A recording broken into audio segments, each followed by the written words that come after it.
I've been liking this guy since he got in the league. I've dubbed him Luka Legend. I've said he's a new age Larry Bird. And this year now, his 4th season in the league, he finally got over the hump and won a playoff series. And he's doing damage. His playoffs numbers, Rob, are historic. 32. These are his total playoff numbers in 23 playoff games.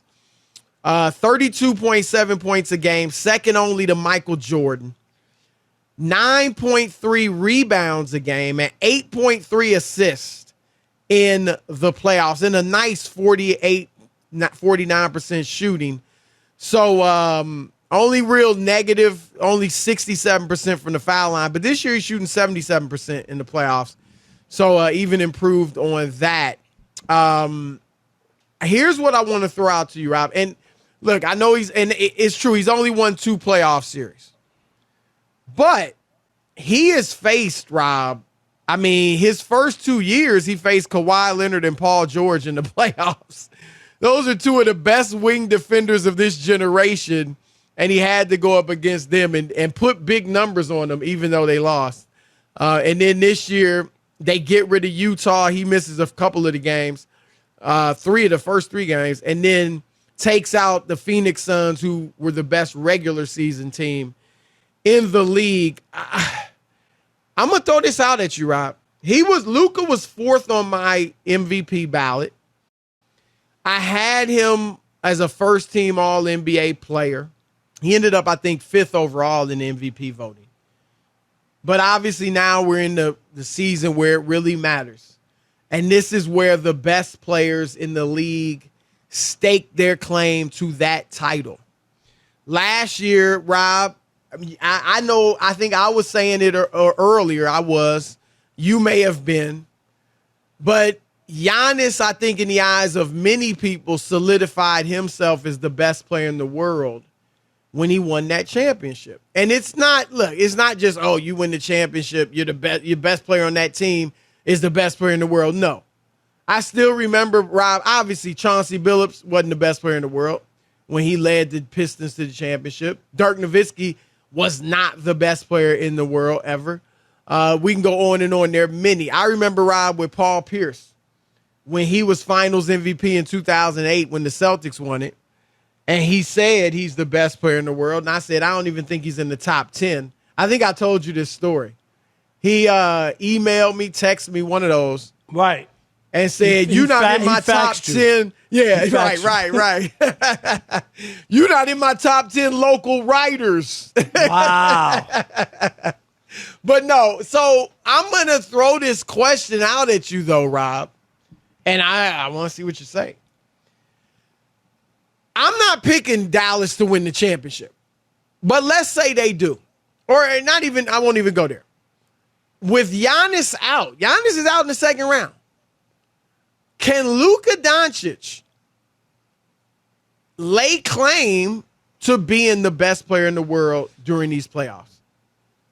No way, no how. I think it would be premature. The problem I have, Chris, and he could have a nice run, and they could get there and maybe even win. He doesn't have an MVP to his title. I mean, there's a lot of other stuff, hardware, that he doesn't have yet. And I think it would be hard. Okay, yeah, Giannis lost.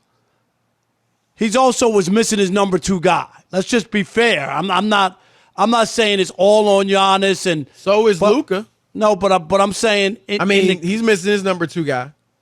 Yeah, but they haven't won anything yet. I'm just saying, right. Giannis has won and has won a couple of MVPs. Chris, Defensive Player of the Year. I mean, his resume is way better than Luka's, and I get the numbers you're talking about.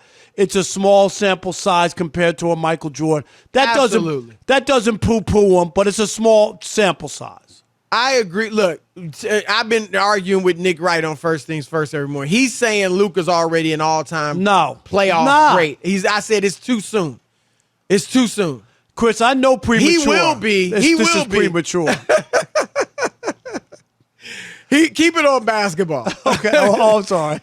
He will be an all-time great. I have zero Zero doubt He might in my get mind. there. I hear unless you. he gets hurt. Right, But I hear that. You just got to do it over time. You got to do it. You have to do it. You just can't elevate people. You just said it, Chris. Chauncey Billups had an unbelievable run with the Pistons in that championship, right? He made Gary Payton the mitten instead of the glove. I mean, it was bad. But we weren't elevating him anywhere. Do you know what I mean? I'm just saying. Tried, just on a little tangent, they tried to give Gary Payton II that nickname, the Mitten. Did they really? He didn't want it. He was like, nah, glove 2 or something like. Which I get. What man wants to be called the Mitten? Nobody. and there would have to be, Chris, a safety pin to your coat. Right. The mittens, right. So that you don't lose. How many of us walked around with mittens, safety pins to your coat? I don't even understand parents. They didn't want to lose the mittens because kids always lost them. No, but you get my point. I just think it's premature. I'm not that, and that's not to take anything away from him or to say he can't get there or whatnot. But I think it's steps, and you just can't have every time somebody makes one playoff run that they're the best player because they were the last one standing. I don't know. I just don't know what's going to happen. I agree with you. As I said, it's premature to say he's an all-time great playoff performer. Right, and I think you'll agree with me on this. Obviously, 23 games is just too small of a sample size. Rob, if we had said, you and I were both at the game LeBron had when he scored 48 against the Pistons. If we had said at that moment, he is already an all-time great playoff performer, then 0-10 happens, right, against the Celtics in the playoffs. And then 2011 against Dallas, what would you have said? Now, obviously, LeBron redeemed himself and has become an all-time great. Right. At that moment, it was like, oh, we can't go there. So I'm with you there. But along the question, Rob, of can he become, lay claim to the title of best player in the world this postseason? I would say no, because I think Giannis is such a fantastic defensive player, and Luka is at best, when he's at his best defensively, he's mediocre. And oftentimes he's a liability. And I know a lot of people, Chris, don't want to look at that. And they want to overlook it. But when you're calling somebody the best in the world, that factors in. And he doesn't have to be a stopper because that's not what we're asking him to be. Right? Well, right. It factors in. But I got a big but. Rob, and again, I'm not picking them. I don't know if you're picking them or not. If they win the championship, though, he beat dispatches of Steph Curry and the Warriors.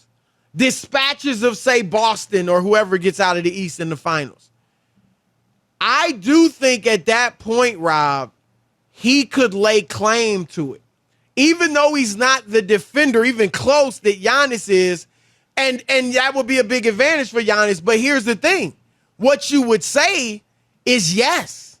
But offensively, he does so many things Giannis doesn't do. Giannis is a good passer. Luka's a better passer. Luka is a very good a good shooter, a legitimately good shooter. He can hit every jump shot. Giannis has as great as he is. The scary thing about Giannis, Rob, is he's got room to grow, right? He's not a good three-point shooter. He's not really a good mid-range shooter. He's improving, though. But my point is, at this moment, Luka is superior to Giannis offensively. And if he leads a team, and you mentioned no Chris Middleton in Milwaukee, that's fair. No Tim Hardaway Jr., who's not a star by any stretch, but he was their second best player. No, I get that, but I think Middleton, Chris, and I'm not trying to knock Hardaway, but Middleton was a big part of that championship. Better than Hardaway, and made some big shots and big moments as well. As great as Giannis is, he's largely their go-to guy at the end. Yes, they're kind of both of them, but I'd say a little more so Middleton. But no, my point is just that's kind of making my point, Rob, is that Luka's supporting cast. Yeah, Jalen Brunson's having a nice run. He's a nice little player, but he's not a star. Tim Hardaway Jr. has been the second best player. He's out. And I don't think it's going to happen. But if Luka Doncic does lead them at 23 years old to the championship and Rob gets through without like another great star on this team, gets through that Boston defense that made Kevin Durant look pedestrian, that beat Giannis, even though Giannis put up terrific numbers, it's going to be hard to not, because Olden made a good point, Rob. Larry Bird got a lot of steals, so did Magic. Magic led the league in steals some years. Neither one of them was a great defender, though. Yeah, I get that. I'm not saying that they were great defenders, but again, when your coach even says, dude, we need you to. No, he called him out. But I think he responded. Right. No, he has since that point. Right. But that was ridiculous. And even Jason Kidd was like, dude, I get it, but you got to put, and Olden talked about it, and we know this. Defense, Chris, is about effort and want to. It's like at rebounds. Least to be decent. You gotta want the ball, right? You gotta go after the ball and really want it to grab rebounds. You just can't be like, well, if it comes to me, I'll grab it. It doesn't. Absolutely. There's some technique. There's some, you got to be in sync communication-wise with your teammates. So some of that is there. But that plus, like you said, effort. And Rob, Steph Curry's nobody's idea of a great defender. Neither was Steve Nash. But just because they put forth the effort, they're adequate. And that's what Luka can be. And I think that's what he has been since he was called out by Jason Kidd.